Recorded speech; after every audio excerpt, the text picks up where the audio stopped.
Selamun Aleyküm ve Rahmetullah.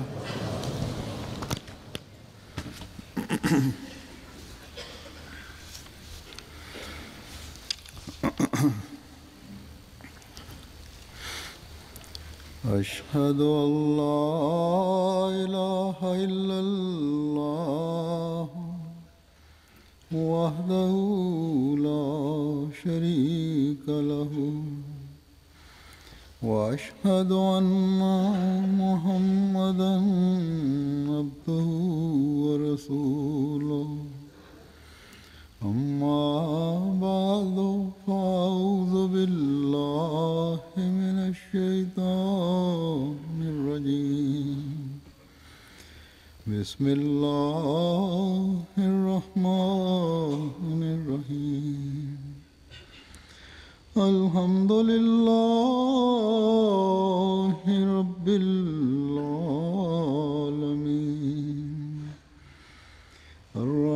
الرحمن الرحيم مالك يوم الدين إياك نعبد وإياك نستعين اهدنا الصراط المستقيم صراط الذين أنعمت عليهم غير المغضوب عليهم ولا الضالين.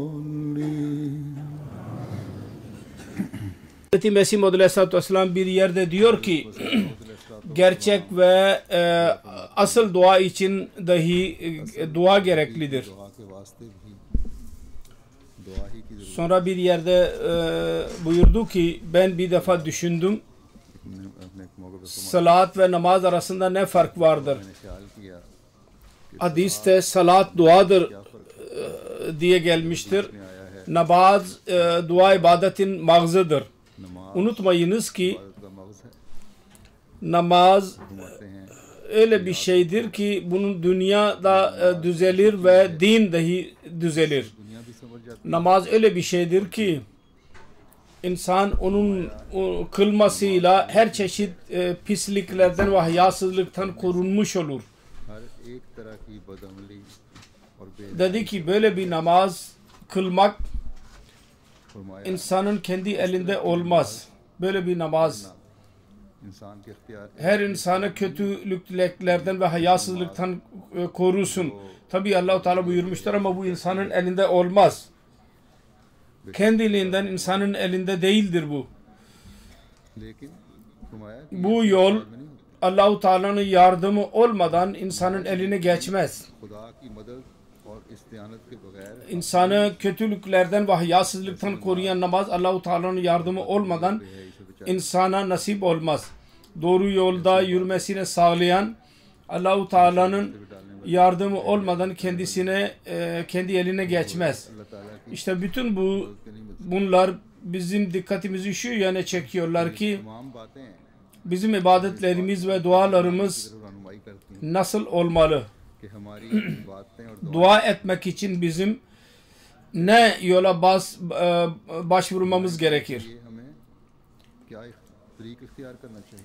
O ibadetler ve duaların bizim durumlarımız üzerinde ne gibi neticeleri olmalı? Bu ibadetler ve dualar ve namazlar nasıl Allah-u Teala'nın huzurunda kabul olabilir? Eğer bütün bunları biz anlarsak ve insan bunu tam olarak anlayabilse ki ibadettir.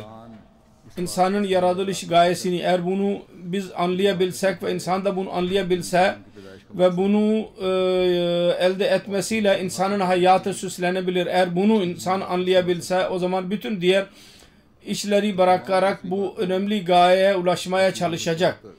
Ancak Hz. Mesih Maud Aleyhisselatü Vesselam'ın buyurduğu gibi dua için dahi dua gereklidir yine. कि दुआ के वास्ते भी Ve bunlar bu insanın yaratılış gayesini ele geçirmesi Allah-u Teala'nın yardımı olmadan kendisi eline geçmez. Kendisine nasip olmaz. और इस्तियानत के बगैर हासिल नहीं हो सकता। Biz yalnız kendi çabamızla yaratılış gayemizi ele geçiremeyiz. कोशिश से Yüce Allah kendi kullarına çok merhamet edendir.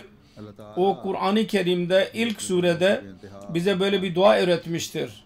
उसने ve कुरान करीम की 5 farz namazında ये दुआ से ve sünnetlerde ve nevafillerin her rakatında नमाजों bu duayı okumamızı bize farz kılmıştır. İyyâke na'budu ve iyyâke nestaîn. कर दी है कि इय्याका नअबुदु Ey Allah, इय्याका नस्तईन। biz yalnız senin ibadetini yapıyoruz. Senin ibadetini yapmak istiyoruz. Ancak इबादत करते हैं, biz onun hakkını veremeyiz. चाहते हैं, Senin yardımı olmadan. इसका हक अदा नहीं कर सकते जब तक Onun için belli bir ruh ile, kalbin derinliğinden çıkmış olan, acizane bir sesle çıkmış olan bir mümin के साथ yüce Allah'ı zikreder ve अल्लाह ताला o zaman Allah-u Teala kendisine güç verir. तो फिर अल्लाह ताला Sonra Allah-u Teala'nın bu da kullarına bir lütuftur ki her sene Ramazan ayını getirerek yüce Allah'a yakın olduğunu ilan eder. लाकर Yahut ilan eder ki अल्लाह ताला अपने करीब होने का ऐलान ben şeytanı da yakaladım.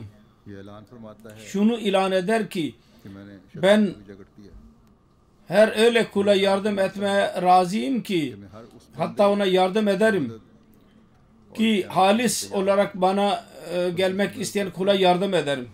जो खालिस Bana tam inanan kula yardım ederim. Benim buyruklarıma göre hareket eden kula mutlaka yardım ederim. मेरे हुक्मों पर अमल कर Gelecekte de halis olarak yalnız ve yalnız benim ibadetimi yapmak से खालिस होकर ve benim halis kulumu ölmeye söz verene अब्द बनने का वादा bu gibi kulların dualarını ben kabul ederim ve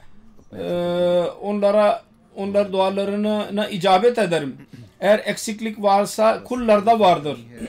Allah-u Teala'nın lütufları हम बंदों में कमी है ve yardımda खुदा ताला के एहसान asla bir eksiklik yoktur. और Sonra bu zamanda yüce Allah कमी नहीं है फिर इस जमाने में kendi gönderdiği uyarıcıyı bizim ıslahımız için göndermiştir.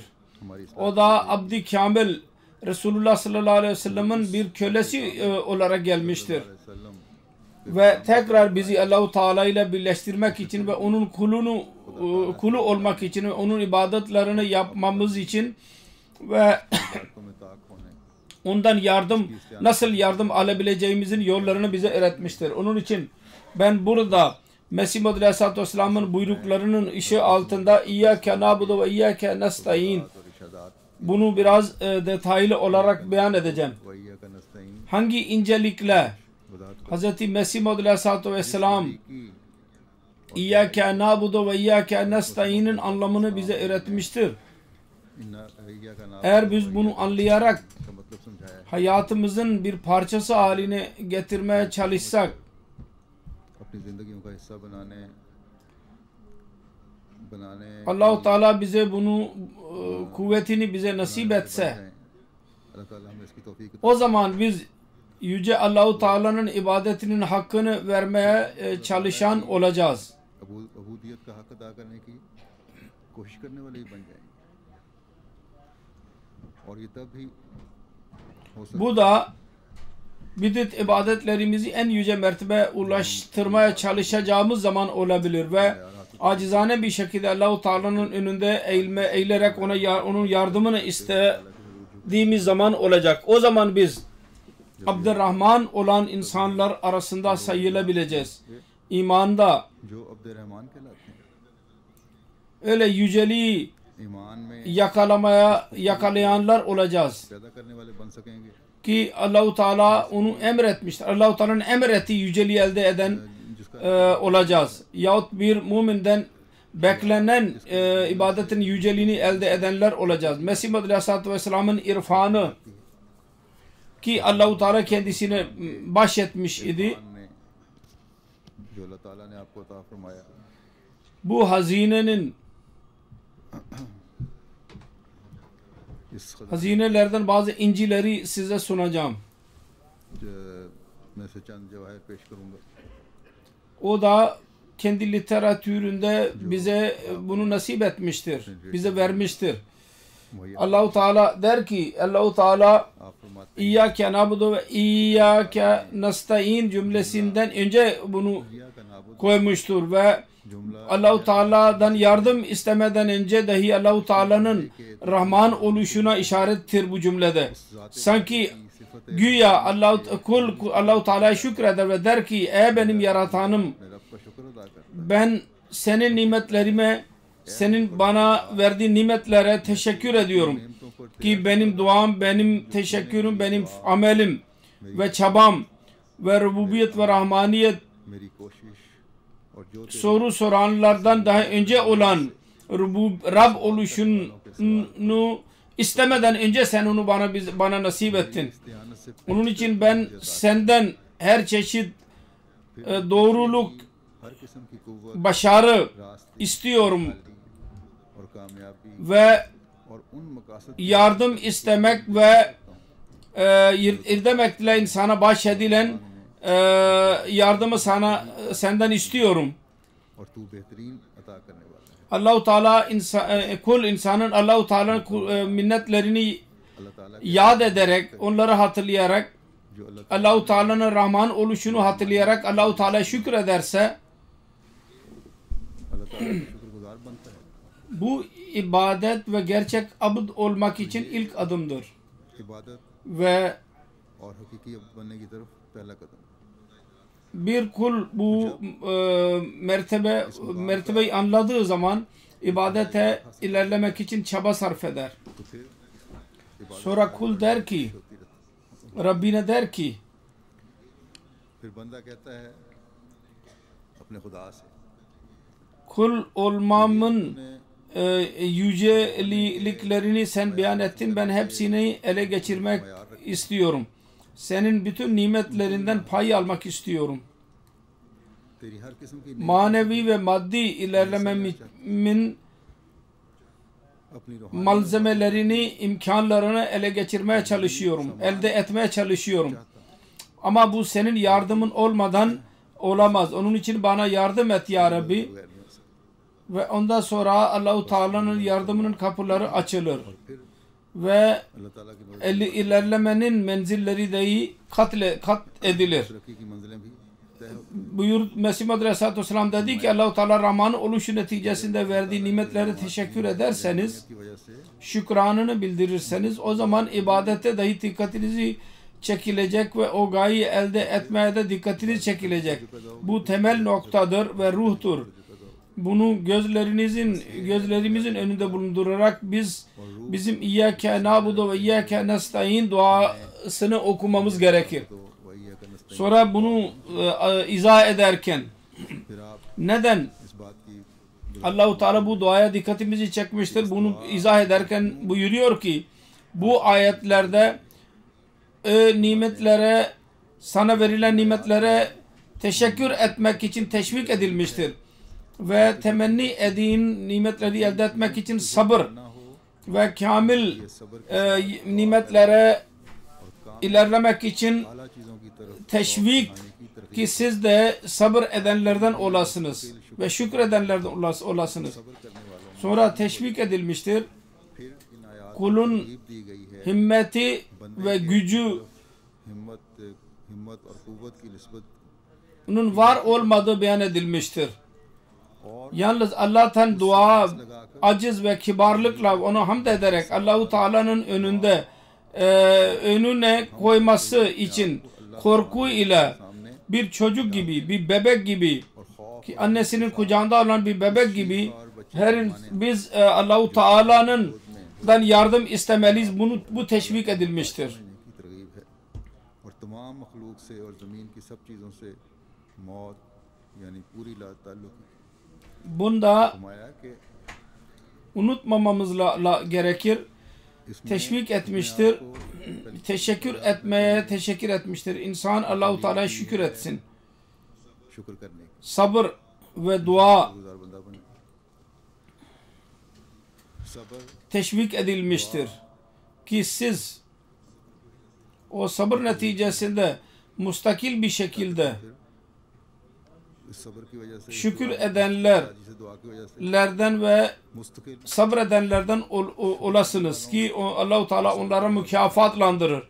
Sonra bu ayetlerde teşvik etmiştir ki kul desin ki benim gücüm yoktur ve yalnız senden yardım bekliyorum. Seni hamd ederek Allah-u Teala'yı hamd ederek onun önüne koysun. Yani kul kendisini bir şey zannetmesin. सामने डालने की यानी Bütün güçlerin Rabbi Allah'tır desin. İnsanın zihninde bu olmalı. Onun için अल्लाह है, onun önünde इंसान के जहन में होना चाहिए। önüne koyunuz kendinizi. उसके आगे अपने आप को Aynı şekilde डाल दो। bütün maddi vesileler ve akrabalıklar, alakalarla तमाम Allah-u Teala ile olan alakaya mukabil bunlardan kurtulunuz. से Durum böyle olursa ला ताल्लुकी हासिल करो। ne insan gücüne güvenecekse ne de nefsine ve kuvvetine güvenecekse ne de dünyanın vesilelerine güvenecekse और ताकत पर भरोसा होगा o zaman İyyâke na'budu ve İyyâke nestaîn तब ही इय्याका नाबुदु nin gerçek duası ağzından çıkacak. की Sonra der ki buna dikkatimizi çekerek insan तेरा फरमाते bir dua edenin बुलाते हुए कि इंसान bir dua eden kendi zaafını iyi bir şekilde bilirse ancak o zaman İyyâke na'budu ve İyyâke nestaîn'in hakkını verebilir. इय्याका Aynı şekilde bu ayetlerde फरमाते हैं इसी तरह इन आयात şunu itiraf etmeye teşvik edilmiştir ki biz zayıfız. Senin verdiğin güç olmadan senin ibadetini yapamayız ve senin yardımın olmadan biz senin rızanın yollarını arayamayız. Senin yardımınla biz hareket ederiz. Senin yardımınla hareket ederiz. करते हैं और तेरी Sana bir और हम तेरी तरफ kadınlar gibi çocuklar ölmüş olan kadınlar gibi yahut aşk içinde yanan aşıklar gibi sana koşarız. मोहब्बत में जल रहे होते हैं तेरी तरफ दौड़ Sonra bu ayetlerde kibir ve bencilliği bırakmak için केबर İlk- और गरूर को छोड़ने की sözde dedi ki kalbinizde bir yanma olmalı ये फरमाया ve onun örneğini verdi. Bir kadının bir çocuğu ölürse onun ölümüne nasıl yanarsa yahut bir aşık kendi sevgilisinin aşkı için aşkta nasıl yanarsa aynı şekilde siz de इश्क yanmalısınız. Ayrıca bu फरमाते हैं कि इन आयात में किबर और गरूर को छोड़ने की नीज़ मामलात के पेचीदा होने और मुश्किलात के घेर लेने पर महज अल्लाह ताला की तरफ से मिलने वाली ताकत और कुव्वत पर भरोसा करने की güya Allah-u Teala der ki benim kullarım siz kendinizi ölüler gibi zannediniz ve her zaman Allah'tan yardım dileyiniz. को मुर्दों की तरह समझो Onun için genciniz kuvvetinize güvenmesin ve yaşlı da asasına güvenmesin ve aklı da aklına güvenmesin. Bir bilgili bir insan bilgisine ve aklına फकीह अपने इल्म güvenmesin. अपनी समझ और अपनी दानाई की İlham edilen kendisi ilhamına ya dualarının kabul edilişine de güvenmesin. Çünkü Allah-u Teala ne isterse yapar. अपनी दुआओं के Kimi isterse kovar. क्योंकि Kimi isterse öz kulları arasına koyar. और जिसको चाहे Sonra dedi ki İyyâke nestaîn da nefsi emmarenin yaramazlıklarına işaret edilmiştir. में नफ्से O da insan hayırdan kaçar.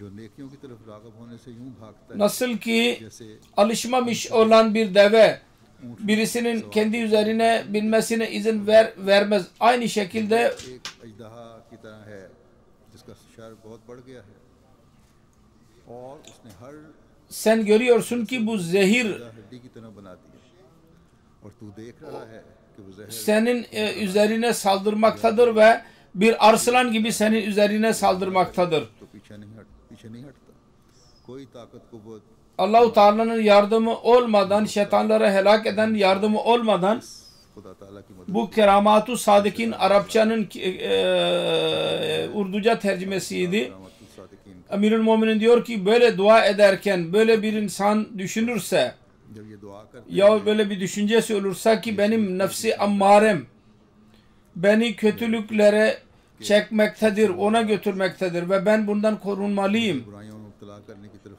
O zaman kendi çabasıyla korunamaz. बचना है Bu düşünce olmalı. तो अपनी कोशिश और ताकत से नहीं बच सकता। ये सोच होनी चाहिए। O zaman yalnız Allah'tır şeytanın saldırılarından koruyabilen अल्लाह ताला ve hayırı insana nasip edebilen. के हम लोग सब İnsan aciz olarak Allah-u Teala'nın önünde dursun ve dua etsin. बंदा आजिज होकर Ya Rabbi, अल्लाह ताला के हुजूर bugün beni şeytandan koruyan ancak sensin. कि ए अल्लाह Eğer Allah-u Teala शैतान से बचाने वाला सिर्फ तू ही है। अगर खुदा ताला का Allah-u Teala'nın sevgili kulları böyle bir aciz ile Allah-u Teala'ya dua eden ve dua etmeye devam eden Allah-u Teala'nın yardımından onlar duramazlar. O zaman aciz bir insan nasıl Allah-u Teala'dan yardım istemeli? मांगना चाहिए। Hz. Yusuf Aleyhisselatü Vesselam'ın örneğini vermiştir Kur'an-ı Kerim'de. Nefsi ammareden korunmak için dua etmişti. जब उन्होंने नफ्स Ve ma ubarri'u nefsi inna nefsa la ammaratun bis-su'e वमा उबर्रिउ नफ्सी illa ma rahima rabbi इन्ना नफ्सा inna rabbi gafurur rahim. इल्ला मा रहमा रब्बी इन्ना रब्बी गफूरुर रहीम। Yani ben kendi nefsimin hatalardan arınmış olduğunu kabul etmem.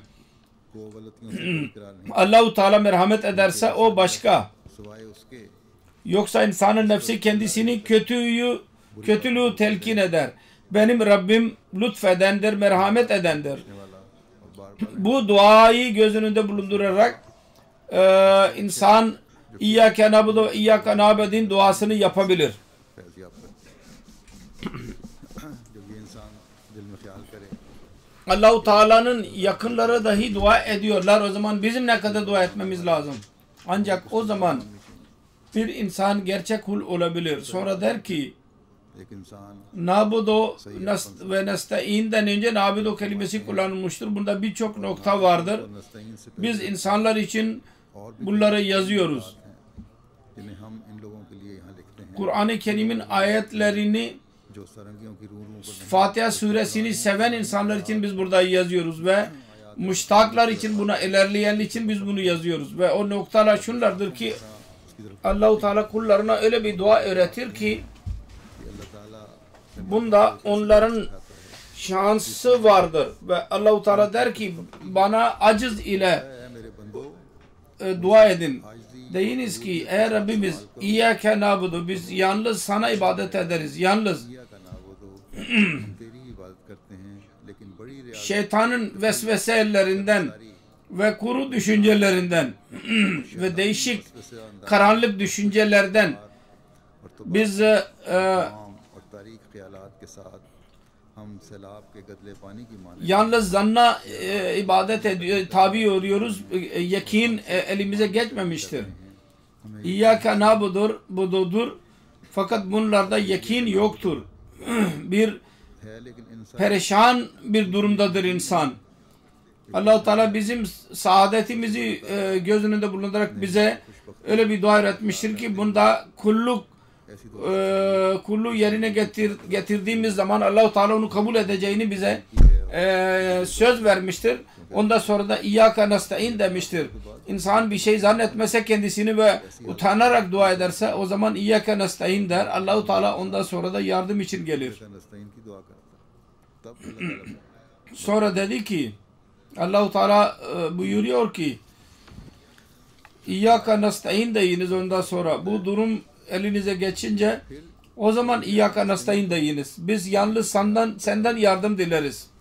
फिर ये का नस्तईन कहो Kalbin huzuru ve tam imanı almak için ona nasip olmak için मिलने के लिए रूहानी तौर marifetleri ele geçirmek için सुरूर और नूर के kalplerimizi süslemek için yalnız senden yardım dileriz. साथ दिल Ki senin lütfunla yakin sahalarında ilerleyenlerden olalım ve gayelerimizin sonuna ulaşalım ve gerçeklerin akarsularına varid olalım. और हकायक के Bu dua maneviyatta ilerleme, ibadetin zevki रूहानियत ve haliseten Allah-u Teala'nın önünde eğilmek için ve imanında ilerlemek için gereklidir ve bütün bunlar bu dua neticesinde insana nasip olur. İyyâke na'budu ve iyyâke nestaîn da इस बात की तरफ तवज्जो दिलाते हुए kulluğun yüceliği nedir? Buna işaret ederek Mesih Muhammed Aleyhisselatü Vesselam der ki, sonra Allah-u Teala'nın kelimeleri İyyâke na'budu da bir başka bir işaret vardır. O da şu ki इय्याका Allah-u Teala bu ayete kendi kullarına şuna teşvik eder ki कि अल्लाह ताला onun itaatini sarf etsinler. देता है Ve itaat edenler gibi her zaman lebbek lebbek diyerek onun önünde dursunlar. और इताअत गुजार Sanki kullar şunu diyorlar ki ey Rabbimiz, biz mücahedeler yapmak, senin buyruklarını yerine getirmek ve senin rızanı elde etmek için eksiklik yapmıyoruz ama senden yardım istiyoruz. कोई कोताही नहीं कर रहे Ve bencillikten ve kibirden sana sığınıyoruz. और रिया में मुब्तला होने से तेरी पनाह Hidayete ve senin rızana götüren yolları arıyoruz. Senin ibadetinde biz sabitiz. की तरफ ले जाने वाली हो Bizi ibadet eden kulları arasına yaz. साबित कदम है Bu düşünce olursa, bu dua olursa दो में लिख ले बस ki ibadette और दुआ biz bağlıyız ve bağlı olmalıyız. Bu olursa o zaman buyrukları yerine getirmek için ve ibadetlerin yüceliğine kavuşmak için çaba sarf edilecek aynı anda. बातों Bir namazdan sonra ikinci namazı ida etmek için bir dikkat olacaktır. एक नमाज के बाद Bir namazdan sonra ikinci namaz ve bir cumadan sonra ikinci cuma एक नमाज ve bir Ramazan'dan sonra ikinci Ramazan'ı arar insan जुमे के बाद अगले जुमे की फिक्र ki ibadetlerin hakkını verebilsin. करता रमजान की फिक्र करता ताकि इबादत Sonra yüce ahlakı da elde etmeye çalışacak. Ve kulluğun yüceliğine ulaşmanın yolu budur. Sonra bunu izah ederek की मेराज हासिल करने की कोशिश ki bu dua kendi nesillerimizi ve ailemizi ve cemaatimiz için dahi vardır. Bunu izah ederek और अपने खानदान vardır ki और अपनी जमात के लिए भी है ताकि सब के सब धारे hepimiz bunları yerine getirelim. Allah-u Teala'nın lütuflarını çekelim, cezbedelim ve birbirimizin hakkını da verelim. Bunu izah ederken Mesih Muhammed Aleyhisselatü Vesselam der ki burada başka bir işaret dahi vardır. O da şu ki मुस्लिम अलैहिस्सलातु kul der ki ey benim Rabbim एक और इशारा भी biz seni वो ये kullukla mahsus ettik ve senin dışında ne varsa seni yer tuttuk onda. Senin zatın dışında başka bir şeyin ibadetini yapmıyoruz. Biz seni tek kabul edenlerdeniz. किसी चीज की इबादत नहीं Bu ayete yüce Allah तुझे वाहिद mutakallim ma'al gayr इस आयत में sigasını şunu için benimsemiştir ki गैर का सीगा biz diyerek अमर की तरफ इशारा ikincisini de almıştır. हम कह के Ben dememiş, biz demiştir. Sebep şu ki bu dua yalnız bütün kendisi için değil, dua edenin bütün kardeşleri içindir. Ve burada Müslümanlar birbirlerine yardım अल्लाह ताला ने ve birlik ve dostluğa teşvik etmiştir. Ve dua eden और दोस्ती kendisi için değil, kardeşi için de çaba sarf etsin. अपने आप को Kendi zatı için nasıl çaba sarf ediyorsa इसी तरह मुशक्कत में डाले İyyâke na'budu ve iyyâke nestaîn खैर खाई के लिए अपने आप को duasını diyorsa diğer insanların hakkını vermeye çalışacak. मुशक्कत हो इंसान Eğer ben Allah-u Teala'nın kulluğunun hakkını vereceksem, bu dua ediyorsam kendi haklarım için बंदगी ya kendi manevi ilerlemem için, हूँ अपने लिए अपने हकूक के लिए o zaman kardeşim için dahi düşüncem aynı olmalı. कि मैं Bu düşünce olursa güzel bir toplum söz konusu olacak. एक हसीन मुआशरा पैदा होगा Kardeşim için de, kardeşi için de kendisi için अपने भाई meşakkate nasıl sokuyorsa kardeşi için de kendisini aynı şekilde meşakkate soksun. Bu durumda kardeşinin hakkını gasp edemez. उस किसी के फिर हकूक गसब करने का सवाल ही पैदा नहीं होता। ve kardeşinin gereksinmelerini yerine getirmek için önem göstersin ve rahatsız olsun. Kendisi için nasıl muzdarip olursa aynı şekilde kardeşi için ve kendisi için bir ayrım yapmasın. Ve tam olarak ona hayır ha olsun. Hayırını seven olsun. Allah-u Teala der ki ey benim kullarım, kardeşlerinizin, sevgili kardeşlerinizin birbiriyle nasıl hediye veriyorlarsa siz de dua hediyesini verin birbirinize. İyyâke na'budu ve iyyâke nestaîn'da çoğul kelimesi kullanılmıştır. Bu bir dua hediyesidir kardeşleriniz için. Ve onlara ortak olmak için de dualarınızı genişletin ve niyetlerimizi de çoğaltın. Hayırlı iradelerinizde de kardeşleriniz için de yer ayırın. Sevdiğiniz gibi, sevenler gibi baba, kardeş ve oğlanlar gibi olun. Tedbir ve dua bir yerde birleştirilmiştir. Ki mümin her ikisine başvurur. Çünkü tedbir olmadan dua bir şey değil ve dua olmadan tedbir bir şey değildir. Tedbir ve dua her ikisini birleştirmek İslam'dır. Onun için ben dedim ki günah ve gafletten korunmak için öyle tedbir etsin ki onu sona ulaştırsın ve son şekilde dua etsin. Onun için Kur'an-ı Kerim'in ilk suresinde bunların her ikisi göz önünde bulundurularak denmiştir. İyyâke na'budu ve iyyâke nestaîn. İyyâke na'budu tedbire işaret eder. Ve bu da önce alınmıştır. Yani insan sebeplere riayet etsin ve tedbir yapsın. Fakat aynı şekilde duayı da bırakmasın. Tedbir ile birlikte onu gözlerinin önüne alsın. İyyâke na'budu dediği zaman hemen kalbine gelir ki ben neyim ki? Allah-u Teala'nın ibadetini yapabilen, Allah-u Teala'nın lütfu olmadan. Onun için der ki İyyâke nestaîn. Yardım da yalnız senden dilerim. Bu ince bir meseledir.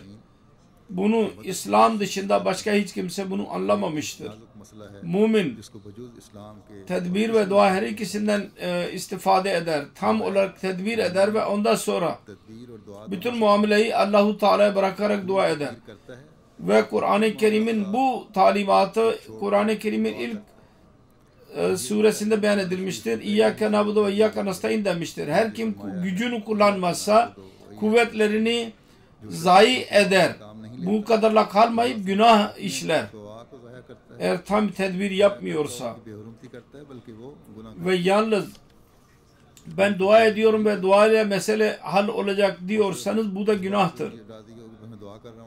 İnsanda hayır düşüncesi vardır. Onun için bu düşünce için Allah-u Teala'nın yardımına muhtaçtır. Onun için 5 vakit namazda Fatiha suresini okumamız bize nasip edilmiştir. Orada İyyâke na'budu denmiştir. Ve İyyâke nestaîn yani senin ibadetini yaparız ve senden yardım dileriz. Ancak iki şey işaret edilmiştir. Her şeyde kuvvetler, tedbir olmalı. Kuvvetlerinden istifade etmeli. Na'budu kelimesi buna işaret eder. Çünkü her kim çaba sarf etmezse başarıya ulaşamaz. Bir çiftçi eğer çaba sarf etmezse meyveyi bekleyemez. Bu Allah-u Teala'nın sünnetidir. Eğer yalnız tohum atarak Allah-u Teala'dan dua ederse başarısız kalacak.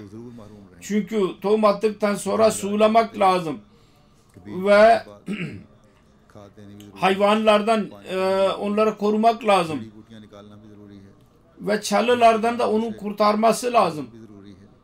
Bu Allah-u Teala'nın yasasıdır. Bu öyle bir şeydir ki İslamiyet bunu hangi güzel bir şekilde beyan ettiyse başka hiçbir din öyle beyan etmemiştir. Sonra şuna dikkat ederek bu dua müstakil bir şekilde yapmalıyız. Buna işaret ederek çünkü Allah-u Teala ne zaman bilir, Allah-u Teala ne zaman duayı kabul edecek, duanın kabul edilişinin bir zamanı var. Allah-u Teala duayı kabul ederek, bunu beyan ederek Mesih Muhammed Aleyhisselam diyor ki İyyâke na'budu ve iyyâke nestaîn. Allah-u Teala'nın önünde kibarlıkla eğilerek dua edenler, belki bizim bu kibarlığımız kabul edilir diyenlere Allah-u Teala bizzat kendisi yardım eder, yardımcı olur. Kulun görevi yalnız aciz ile dua etmektir. Ondan yardım dilemektir. Başka bir yerde der ki, hiç unutmamamız lazım, asıl yardım Allah-u Teala hakkıdır ki biz ondan yardım dileyelim. Allah-u Teala demiştir, İyyâke na'budu ve iyyâke nestaîn. Bu noktayı iyi bilmemiz lazım.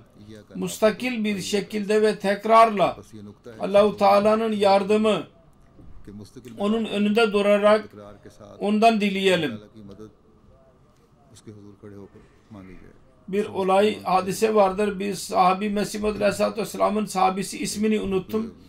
Yazan yazıyor ki ben görüyordum 20-25 dakikadan beri duruyordu. Duada nafile namaz kılıyordu. Mescid-i Aksa Kadiyan'da namaz halinde, elleri bağlı. Ben yaklaşayım dedim. Onun sesini de duyuyordum. Yaklaştığım zaman 15 dakika yanında durdum. İyyâke na'budu ve iyyâke nestaîn okumaya devam etti. Hafif sesle. İrfan buydu o Mesih Muhammed Aleyhisselatü Vesselam'ın sohbetine girmiş olan insanların.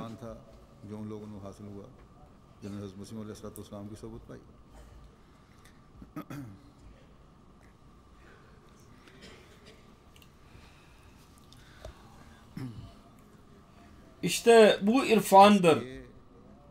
Her mümin bunu elde etmeye çalışmalı. Ve kulluk hakkı da ancak böyle verilir. Eda edilir. Sonra beyan ederek ki kulluk hakkı nasıl eda edilebilir? Diyor ki hiç unutmayalım, Allah-u Teala'nın kelamı İyyâke na'budu ve iyyâke nestaîn şuna delalet eder, şuna işaret eder ki bütün saadet Rabbul Alemin'in sıfatlarına tabi olmaktadır.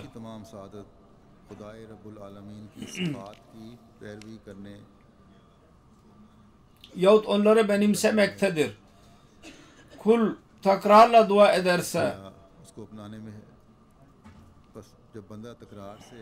o zaman Allah-u Teala'nın sıfatlarını bilerek kendisini ona göre yapmaya çalışması lazım. Yoksa papağan gibi tekrardır. Yalnız ezberlediği kelimeleri tekrar etmekten başka bir şey değildir bu. Eshablar, Hz. Resulullah sallallahu aleyhi ve sellem eshabları dahi onun bu irfana sahip oldular. Ve Mesih Muhammed Aleyhisselatü Vesselam'ın sohbetinde bulunanlarda bu irfanı elde ettiler ve bugün de dahi cemaatte öyle irfan sahibi insanlar vardır ve böyle dua eden insanlar vardır. Sonra Mesih Muhammed Aleyhisselatü Vesselam diyor ki bu dereceleri elde etmek için büyük engel vardır. Bunları elde etmekte ve gösteriş vardır, kibir vardır, en kötü ve sapıklık vardır ki insanı saadet yollarından uzaklaştırır. Onun için Allah-u Teala zayıf kullarına yardım ederek ki o kullar kötü iş yapabilir. Allah-u Teala onlara merhamet ederek bu muhlik, helak eden hastalıklara işaret etmiştir. Ve demiştir ki İyyâke na'budu'nun hakkını versinler ki gösterişte hastalığından korunsunlar ve İyyâke nestaîn ki onlar kibir ve bencillikten korunsunlar. Sonra ihdena demeye emretmiştir ki sapıklıklardan korunsunlar. Onun için İyyâke na'budu ve iyyâke nestaîn tam kulluğu elde etmenin teşviki içindir. İyyâke nestaîn kuvvet, sebat, istikameti talep etmeye işaret eder ve onun kelamı ihdines sırat işaret eder ki Allah-u Teala tarafından bilgi ve hidayet talep edilsin. O da Allah lütfederek ve insana nasip eder. Bu ayetlerin özeti şudur ki Allah-u Teala'nın yolları kat edilemez ve necat vesilesi olamaz. Tam ihlas, tam çaba ve hidayeti tam olarak insan anlamadıkça ve onu ele geçirmedikçe bu nasip olmaz. Kulda bu sıfatlar olmazsa hizmete layık değildir. Abd olmanın, kul olmanın mertebesi budur. Her insan onu ele geçirmeye çalışmalı. Elde etmeye çalışmalı. Mesih Maud Aleyhisselatü Vesselam der ki makbul ibadetin Allah-u Teala kendi lütfuyla kabul ettiği, Allah-u Teala'nın kabul ettiği ibadet yalnız birkaç şeye bağlıdır. Allah-u Teala'nın yüceliği ve onun yüce şanını görerek tam olarak insanın kibar olması, aciz olması ve değişik Allah-u Teala'nın lütuflarını görerek onun hamdü senasını yapması ve onun sevgisiyle ve onun güzelliği ve nurunu düşünerek her şeyden onun üstün tutması ve onun cennetini göz önünde bulundurarak kalbini şeytanın vesveselerinden koruması. Böyle ibadet olursa o zaman İyyâke na'budu ve İyyâke nestaîn'in gerçek anlamı söz konusu olacak ve insan Abdurrahman kulları arasına girecek.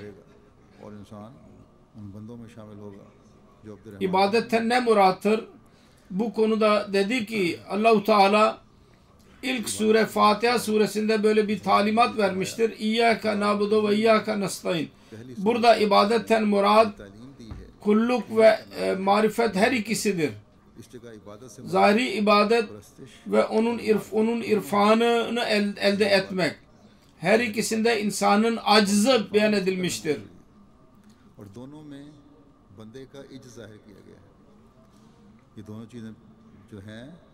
Bunu yaparsanız o zaman kibarlık aciz olacak ve aciz olursa o zaman bu size nasip olacak. İyyâke na'budu ve İyyâke nestaîn dersek bunu bilmeliyiz anlamını. Niye biz bu dua okuyoruz? Ve bu marifet insana söylediğim gibi Mesih Maud Aleyhisselatü Vesselam'ın söylediği gibi insanın tam acizi olursa o zaman bunun anlamını anlayabilir. Sonra der ki insan Allah-u Teala'nın ibadetini ettiğini iddia eder. Ancak birkaç secde ve birkaç rukuyla bir ibadet olabilir mi? Yahut birkaç defa tesbih çekmekle Allah-u Teala'nın ibadeti olabilir mi? Her kimin kalbinde yüce Allah'ın sevgisi varsa ve o sevgi de onun vücudunu yok ederse ortadan, Allah-u Teala'nın varlığına inanırsa ve onun güzelliğine ve milletini bilirse ancak o zaman ibadetinin hakkını verebilir. Biz biliyoruz ki Allah-u Teala lütfediyor ama Allah-u Teala tarafından verildiğini bilmeliyiz. Onun güzelliğin ve ihsanını bilmeliyiz. Ve onun sevgisi daima insanın kalbinde olmalı. Ve yüzünden de okunmalı. Ve Allah-u Teala'nın yüceliği kalbinde öyle olmalı ki bütün dünya onun varlığının önünde ölü gibi sayılsın ve her korku ondan olsun. Ve onun sancısıyla lezzet bulsun ve onunla ve o olmadan insanın kalbi karar bulmasın. Böyle bir durum olursa o zaman buna ibadet derler. Ancak bu Allah-u Teala'nın yardımı olmadan olamaz. Onun için Allah-u Teala dua etmiştir. İyyâke na'budu ve İyyâke nestaîn. Yani yalnız sana ibadet ederiz ama nasıl hakkını verebiliriz? Senin yardımını olmadan, öz yardımın olmadan. Allah-u Teala'yı gerçek sevgili diyerek onun ibadetini yapmak vilayet budur. Ve bundan sonra bir derece yoktur. Ancak bu derece Allah-u Teala'nın yardımı olmadan insanın eline geçmez. Onu elde etmiş olmanın alameti budur ki Allah-u Teala'nın yüceliği ve sevgisi insanın kalbinde olsun. İnsan ancak ona güvensin, yalnız onu sevsin ve her şeyden onu üstün tutsun ve hayatının gayesi yalnız onu hatırlamak diye bilsin. Sonra ibadetinin özetini beyan ederek der ki ibadeti elde etmek için asıl şudur. उसूल का खुलासा बयान करते हुए İnsan öyle ayakta dursun ki yalnız Allah'ı görüyordur. Yahut Allah onu görüyordur. खड़ा करे Her çeşit खुदा को देख रहा है şirkten uzaklaşsın खुदा उसे देख ve onun yüceliği ve onun Rab oluşunu göz önünde bulundursun. पाक हो जावे Ve hadislerdeki dualar ve diğer duaları çok etsin. Tövbe etsin, istiğfar eylesin ve sık sık zaafını kabul etsin. Ki tezkiye nefs olsun, nefsi pak olsun ve Allah-u Teala ile kuvvetli bir alaka kurulsun. Onun sevgisi kalbinde olsun. Bütün namazın özeti budur. और उसी की मोहब्बत में महव हो जाए Ve bütün bunlar Fatiha suresinde vardır. इसका खुलासा Bu bakınız İyyâke nâbudu ve İyyâke nestaîn'da insan kendi zaafını kabul etmiştir ve yardım için Allah-u Teala'ya rica etmiştir. Allah'tan yardım dilenmiştir. के लिए खुदा ताला से ही दरखास्त की गई और खुदा ताला Sonra ondan sonra peygamberlerin yolunda yürümek için dua istenmiştir. नबियों और रसूलों की राह पर चलने की Peygamberlere, Resuller vasıtasıyla bu dünyaya बात को हासिल करने açılan mükafatları elde etmek için dua edilmiştir. Bunlar onların tavsiye ettiği yollarda yürümekle insanın eline geçebilir. तरीक पर चलने से Sonra dua edilmiştir. Ya Rabbi senin Resullerini inkar edenlerden bizi koru. Yaramazlık yapanlardan bizi koru. Bu dünyada gazaba uğramış olanlardan da bizi uzak tut. दिया और इसी जहां Sapıklığa girmiş olan insanlardan da bizi uzak tut ya Rabbi. मखसूसों में लिया Günahtan nefret büyük bir nimeti nasıl ele geçirilebilir? Bu konuda der ki नफरत एक बहुत बड़ी başka bir nimet yoktur bunun dışında. Ki günahda nefret etsin. इससे बढ़ Ve Allah-u Teala onu günahlardan korusun. Ancak bu yalnız tedbir, yalnız yahut dua ile ele geçirilemez. Her ikisini birleşmesiyle olacak. Allah-u Teala talim etmiştir. İyyâke nâbudu ve iyyâke nestaîn'in bunun anlamı budur ki दी है इय्याका Allah-u Teala नस्तईन insana hangi güçler verdiyse onlardan tam istifade ederek इंसान की अता sonra sonucu Allah-u Teala'ya havale etsin. Ve Allah-u Teala arz etsin ki senin bana verdiğin güç nispetinde ben ondan istifade ettim. İyyâke nâbudu bu demektir. मैंने इससे काम ले लिया İyyâke nestaîn diyerek Allah'tan yardım diler. Diğer merhaleler için yalnız senden yardım dilerim. कि बाकी मरहलों के लिए Allah-u Teala'nın güçlerini kullanmayan ve yalnız dua eden çok ahmaktır. खुदा के अता Böyle insan başarıya ulaşamaz. दुआ से मदद चाहता है ऐसा शख्स कामयाबी का Her kim dua ve çaba ile isterse muttaki takva sahibi olan da odur. Onun duaları kabul edilir ancak. Eğer çaba ile dua etmese daha önce de beyan edildiği gibi कबूल होती है अगर वो कोशिश के साथ दुआ नहीं o zaman onun bir faydası yoktur. Sonra bir yerde der ki eğer çaba ile birlikte dua dahi ederse फिर एक जगह ve अगर वो yine bir sendelerse Allah-u Teala kendisini korur. उसको कोई Hem çaba olursa hem dua ederse o zaman bir zaafı neticesinde sendelerse bir günah दुआ भी हो फिर अगर yaparsa yapmak üzereyse o zaman Allah-u Teala kendisini korur. या होना Tam olarak çaba olursa ve onunla birlikte dua olursa Allah-u Teala günaha karşı nefret और इसके साथ दुआ uyandırır kalbinde ve onun kötü neticelerinden de korur. करता है Sonra El-Hayy ve El-Kayyum'un alakası İyyâke nâbudu ve İyyâke nestaîn'e bağlayarak der ki bilmeliyiz ki इय्याका नाबुदु Allah-u Teala'da Kur'an-ı Kerim'de iki ismi vardır. El-Hayy ve El-Kayyum. कि अल्लाह ताला El-Hayy'in anlamı budur ki Allah diridir ve diğer insanlara da hayat verendir.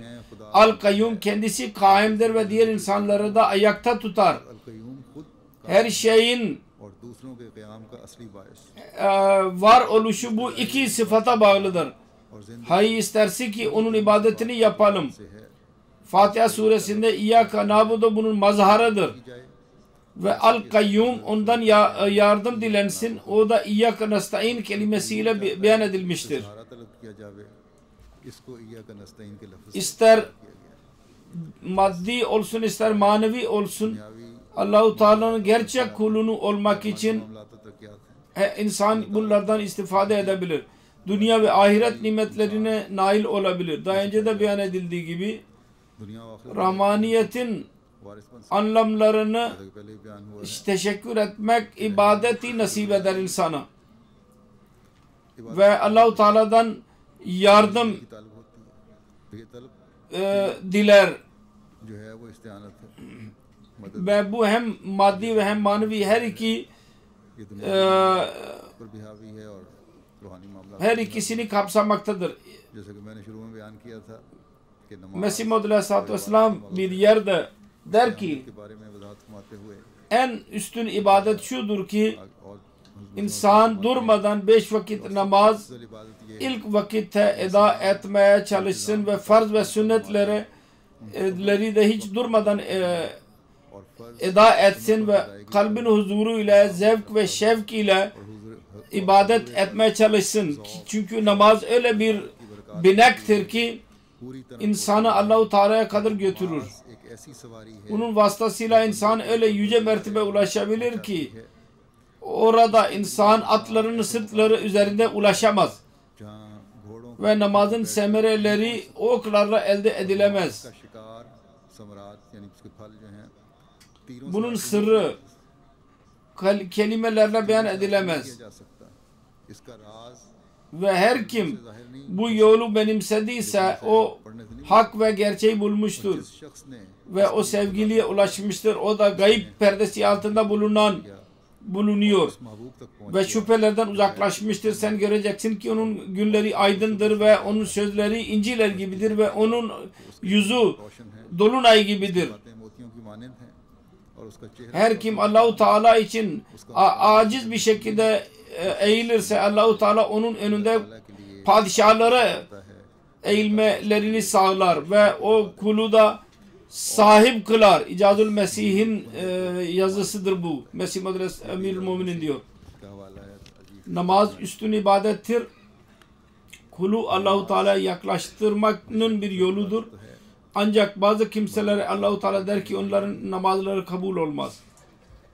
लेकिन बाज़ लोगों को Çünkü onun hakkı eda edilmemiştir. Bazı kimseler derler ki namazda biz lütf ठीक उसका हक अदा नहीं होता। बाज़ लोग खुद कहते हैं istenen मज़ा नहीं आता, duruma ulaşamayız. कैफियत पैदा नहीं होती Bu konuda Mesih Maud Aleyhisselatü Vesselam der ki bazı kimseler derler ki नमाज़ें पढ़ना। namazda biz lezzet bulamıyoruz. Ama ben söylüyorum sık sık kılsın ve çoklukla dua etsin. Takvanın ilk durumunda बार पढ़े के साथ पढ़े kabız olur. तकवा के इब्तदाई दर्जे में कब Yani her taraftan insanın kalbi sıkıntı içinde olur. इया का नाबुदो व İnsan इनका तकवा किया जाए। bir Allah-u Teala şeytan kendisine mani olur. Allah-u Teala'dan yardım dilesin. Her kim Allah-u Teala'dan yardım dilerse, meşgul olursa şeytan aleyhinde लग जाते हैं अल्लाह ताला से मदद मांगते bu yardım dilemekte bulunursa ve yorulmazlarsa onlar kuvvet bulurlar ve bu kuvvet neticesinde şeytan helak olur. Fakat o yardım dilemek için bir doğruluk ve bir yanma gereklidir. हैं कि पेश करने के वास्ते एक से Bir sancı olsun kalbinde सच्चाई भी हो bu dua için ve bu hırsızın düşüncesinden इस दुआ ortaya çıkacak. Sancı nasıl olacak? से पैदा होगा, Doğrulukla Allah-u Teala'nın önünde nasıl eğilecek? ये दर्द किस तरह पैदा होगा। İnsan düşünecek ki şeytan bir hırsız gibi peşimden gelmektedir. Bu शैतान चोर की तरह मेरे पीछे पड़ गया। sanki beni çıplak kılmak istemektedir ve Adem Aleyhisselam'ın iptilasına beni sokmak istemektedir. चाहता है O zaman ruhu ağlayarak diyecek ki İyyâke na'budu ve İyyâke nestaîn. बोल उठेगी। Örnek verdim. Eshaplar yahut irfana sahip olanlar nasıl emazda aynı kelimeyi sık sık tekrar ederlerdi. Khan हासिल है Ki Allah-u Teala'nın ibadetin hakkını da versin ve ondan yardım dileyerek şeytandan da korunsunlar. Ve Allah-u Teala'nın lütuflarına nail olsunlar. शैतान से ही बचें और फिर अल्लाह ताला के फजलों के बाद Sonra bir yerde dedi ki namazda İyyâke na'budu ve İyyâke nestaîn'i tekrar etmek çok tekrar edin. नमाजों में इया का İyyâke nestaîn Allah-u Teala'nın lütuflarını बहुत करो। ve kaybettiğiniz metayı geri getirir. ताला के फजल Daha önce de ben örnek verdiydim. को वापस लाता है, जैसा कि Bu sık sık tekrar etmek पहले भी मिसाल दी थी। Allah-u Teala'nın ये बार बार का तकरार ibadetine dikkat eder.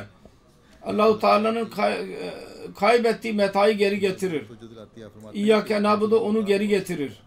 जो इंसान से सामान खोया गया है उसको इय्याक नअबुदु वापस लेके आता है. Allah-u Teala bize Mesih Maud Aleyhisselatü Vesselam'ın beyan ettiği Allah Teala bu incileri beyan فرمودا hayatımızda onları gerçekleştirmemizi bize nasip etsin ve Allah-u Teala'nın öyle kulları arasına girelim ki her zaman और हम खुदा ताला के उन Allah-u Teala'nın yardımını aran insanlar arasına girmemizi bize nasip etsin ve Allah-u Teala'nın koruduğu insanlar arasına girmemizi bize nasip etsin. Bu Ramazan'da ve geri kalan günlerden tam olarak istifade edenler olalım. Geri kalan günlerde duayı çok edin. दुआओं पे बहुत जोर दें. Çoklukla dua edin. Dualarınızı çok çoğaltın.